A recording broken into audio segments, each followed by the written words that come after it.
Les postos, on se retrouve pour une nouvelle vidéo pour évoquer le mercato parisien, le clash entre Neymar, Mbappé et Messi qui a été aussi un petit peu mis dedans. Le trio magique pourrait poser problème pour la suite de la saison Paris Saint-Germain. On va parler du mercato aussi, les postos. Énorme info, énorme annonce dans quelques minutes. Mais en ce qui concerne les départs, les postos, alors Thilo Kehrer est transféré à West Ham officiellement pour 16 millions d'euros. Alors ce sera 10 millions d'euros plus 6 de bonus. Donc enfin le Paris Saint-Germain se sépare de Thilo Kehrer. Bon, pour les autres ça va s'enchaîner. Ebimbe va signer à Francfort pour 6 millions d'euros. Ander Herrera va être libéré de son contrat et aller à Bilbao.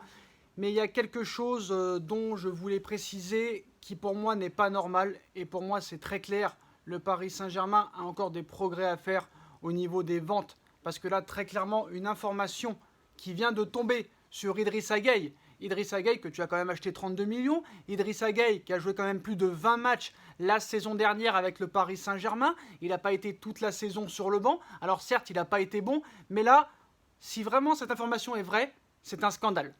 Alors, dans l'attente de confirmation, bien sûr, en Angleterre, on explique et on indique qu'Idrissa Gueye a trouvé un accord avec le Paris Saint-Germain pour une indemnité de départ.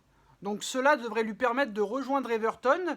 Il pourrait même être là à temps contre Nottingham Forest ce week-end. Alors si je comprends bien l'information, le Paris Saint-Germain va faire avec Idrissa Gueye comme il est en train de faire avec Herrera. Ça veut dire qu'on va payer Idrissa Gueye pour qu'il se barre du Paris Saint-Germain. Alors on va attendre si vraiment l'information est confirmée.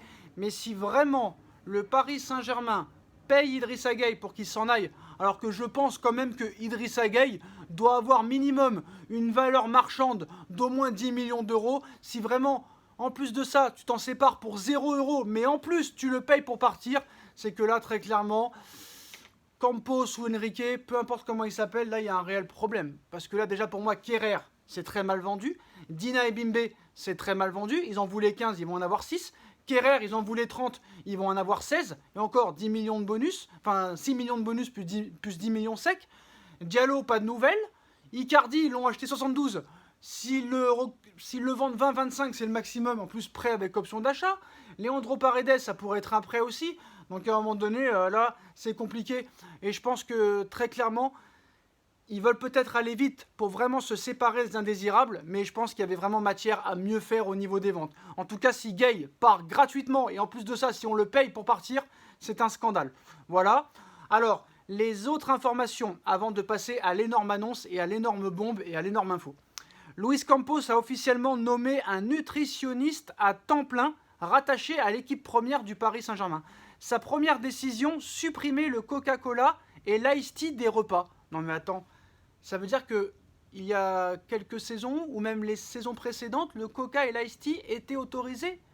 Et le Paris Saint-Germain, depuis maintenant plusieurs décennies, n'a toujours pas de nutritionniste. Non mais attends, on croit rêver. Dans tous les clubs de sport au monde, pas qu'au football, dans tous les clubs de sport au monde, l'équipe a un nutritionniste. C'est la base, c'est logique. Et là, on nous explique que le PSG n'en avait pas. Alors, il y a un moment donné, on peut comprendre pourquoi certains reviennent avec des poids un petit peu en surpoids quand ils reviennent de vacances ou quand ils reviennent de je ne sais pas où. Parce que là, on nous explique que le PSG n'avait pas de nutritionniste. Mais dans tous les clubs, tu as un nutritionniste. C'est la base. Donc ça me paraît assez bizarre tout ça. En tout cas, le Paris Saint-Germain n'est pas guéri. Et c'est sûr qu'il va falloir reconstruire. Surtout avec ce clash Mbappé-Neymar où Messi a été introduit malgré lui. Bon, trophée des champions 4-0, bonne préparation, 5-0 contre Clermont, 5-2 contre Montpellier, mais là maintenant voilà, ça va passer un petit peu plus aux choses sérieuses. On va jouer à Lille, on va recevoir Monaco, et là on va voir un petit peu ce que vaut cette équipe dans ce 3-4-1-2 imposé par Luis Campos et Christophe Galtier, mais comme vous le savez, le penalty gate entre Neymar et Mbappé a fait le tour du monde depuis quelques jours, et ça continue. En plus de ça, Mbappé a très bien précisé qu'il voulait être la star de l'équipe, le patron de l'équipe, qu'il voulait tirer les pénaltys, qu'il voulait tirer les coups francs. En fait, il veut que Neymar et Messi soient ses esclaves. Peu importe le palmarès qu'ils ont, peu importe le niveau qu'ils ont, peu importe les légendes que ce sont, surtout Lionel Messi. Mais vous croyez vraiment que Neymar et Messi vont être les esclaves de Mbappé? Alors Mbappé veut tout, et en plus de ça, Mbappé veut finir les actions, c'est lui qui veut marquer tous les buts, et en plus de ça, quand Mbappé n'a pas le ballon, il veut que Neymar et Messi s'occupent plus à sa place pour que lui marche et se repose bon, à un moment donné, il veut être moins actif. Il veut très clairement être moins actif quand il n'a pas le ballon. Donc très clairement, c'est un comportement de starlet. C'est un comportement honteux. Aussi fort soit-il, aussi phénoménal soit-il, tu dois avoir du respect un minimum. Alors je sais, tu as porté l'équipe à toi tout seul lors de ces 2 dernières saisons. Heureusement que tu étais là avec Navas et Marquinhos. Sinon, en 2021, on ne se serait même pas qualifié pour la Ligue des Champions. Et sinon, on n'aurait même pas été peut-être champion de France l'année dernière, si tu n'avais pas été là, ça c'est sûr et certain. Mais à un moment donné, il faut montrer du respect. Alors je peux comprendre que tu ne veux pas te laisser faire, mais à un moment donné, pourquoi les trois ne parlent pas ensemble, surtout Neymar et Mbappé, mais une vraie discussion, hein, pas comme ça s'est passé dimanche avec Campos. Les gars, prenez exemple sur la MSN, prenez exemple sur la BBC, prenez exemple sur les trios d'attaque qu'il y a eu à l'époque, les Trezeguet, Henry. Et voilà, je comprends pas, moi, à un moment donné. Moi, je comprends pas pourquoi. Voilà, c'est le concours de celui qui aura la plus longue. Et à un moment donné, il faut qu'Mbappé comprenne que Neymar ne sera jamais au service d'Mbappé, que Messi ne sera jamais au service d'Mbappé. Tu ne sais pas à qui tu parles. Donc à un moment donné, stop. Hein. Donc voilà les postos. Mais on va passer à la très grosse information de la soirée. Les postos, comme vous le savez, le Paris Saint-Germain est sur Marcus Rashford. Une méga offre va être proposée normalement d'ici quelques jours. Une fois que les indésirables seront tous partis, et ça va s'enchaîner.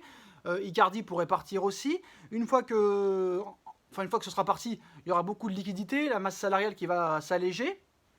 Et à l'heure actuelle, les postos, c'est une information en Angleterre du Times. Bernardo Silva pourrait rejoindre très rapidement le Paris Saint-Germain, les postos. C'est une information du Times. Le PSG est en train de négocier avec Manchester City pour signer Bernardo Silva. Le Paris Saint-Germain est prêt à payer 70 millions d'euros à Manchester City. Il ne faut pas oublier quand même que Manchester City et le Paris Saint-Germain sont ennemis géopolitiquement. Le Qatar contre les Émirats. Donc maintenant, Bernardo Silva a demandé à Manchester City d'accepter un transfert dans chacune des 2 précédentes propositions qu'il a, parce que le Barça était en pole position, mais tant que le Barça n'arrivera pas à vendre Frenkie de Jong, qui n'a aucune intention de partir, Frenkie de Jong va rester au Barça normalement, à moins que le Bayern de Munich fasse une offre à la dernière fin du mercato. Mais voilà, Bernardo Silva a demandé à City d'accepter le transfert. Le PSG est très confiant pour que Bernardo Silva arrive au Paris Saint-Germain. C'est une information, le Times. Alors, bon, moi, franchement, Bernardo Silva, ce serait le joueur idéal. Parce que c'est vrai que là, en numéro 9, tout le monde a été pris, tout le monde a été recruté. Les gros joueurs numéro 9 ont été pris. Haaland a été pris, Lewandowski a été pris, Lukaku a été pris, Scamacca a été pris. Bon, maintenant, voilà. Moi, Bernardo Silva, ça pourrait permettre aussi à Mbappé, pourquoi pas à Mbappé de jouer 9, Neymar et Messi derrière lui. Et Bernardo Silva, c'est un petit peu l'homme à tout faire, c'est un petit peu le joueur idéal. Et je vais pas vous mentir, entre Rashford et Bernardo Silva, je préfère 100 fois Bernardo Silva. S'il y a 70 millions d'euros à mettre, je préfère les mettre 10 fois sur Bernardo Silva qui a toutes les qualités défensives, offensives, de passe et de buteur, de tireur de coups francs, de centreur, de passeur, plutôt que Rashford qui est 3 fois sur 4 blessé, qui est 5 fois sur 6 irrégulier. Non, c'est pas possible. Pour moi, Rashford, c'est pas possible. Donc voilà les postos. Donc le Paris Saint-Germain accélère la piste Bernardo Silva. Le Paris Saint-Germain est prêt à offrir 70 millions d'euros à Manchester City parce que le Barça, ça paraît compliqué pour eux de se renforcer parce qu'en plus ils sont sur d'autres joueurs. Ils doivent régler le problème du latéral droit, peut-être encore un autre défenseur. Et voilà, donc le Paris Saint-Germain pourrait profiter de ça pour attirer Bernardo Silva qui ne serait pas contre un départ en France, un retour en Ligue 1, surtout au Paris Saint-Germain. Il connaît très bien Luis Campos et en plus il connaît très bien Renato Sanchez, Vitinha, Danilo Pereira, Nuno Mendes, donc ce serait très intéressant pour lui. Et je voudrais revenir aussi un petit peu sur l'histoire du nutritionniste. Franchement, c'est une information folle, parce qu'à l'arrivée, quand tu réfléchis, pendant les repas d'entraînement, ça se tapait des Coca, ça se tapait des Ice Tea, ça se tapait des Oasis. Je ne comprends pas comment un club qui est le Paris Saint-Germain, qui a prétention à gagner avec des champions, autorise ça, autorise Marco Verratti à fumer des clopes, tout ça. Bon, bref, il n'y a pas que lui, mais voilà, ça me paraît assez bizarre. Bon, mieux vaut tard que jamais pour revenir à la raison, c'est déjà mieux que rien, mais voilà. En tout cas, les postos, le Paris Saint-Germain accélère pour Bernardo Silva, qui pourrait très vite rejoindre le Paris Saint-Germain. Un contrat de 4 ans, voire 5 ans pourrait lui être proposé. Et vraiment, ce serait vraiment une bonne pioche pour le Paris Saint-Germain, qui cherche toujours aussi un défenseur central. Voilà, Milan Skriniar, ça paraît très compliqué, même si le Paris Saint-Germain n'a pas abandonné complètement la piste. Et surtout, voilà, le milieu de terrain, Fabian Ruiz qui va arriver. Bernardo Silva qui pourrait jouer plus haut dans l'équipe de Christophe Galtier. Donc voilà. Donc en tout cas, le Paris Saint-Germain veut doubler le Barça pour Bernardo Silva. Les postos, c'est une vraie info, hein. Donc voilà, dites-nous en commentaire ce que vous en pensez. On like, on partage, on commente, on s'abonne. Le Paris Saint-Germain veut Bernardo Silva et va soumettre une offre de 70 millions d'euros pour recruter l'international portugais. On like à tout va les postos et on se retrouve très vite pour une nouvelle vidéo. Tchuss.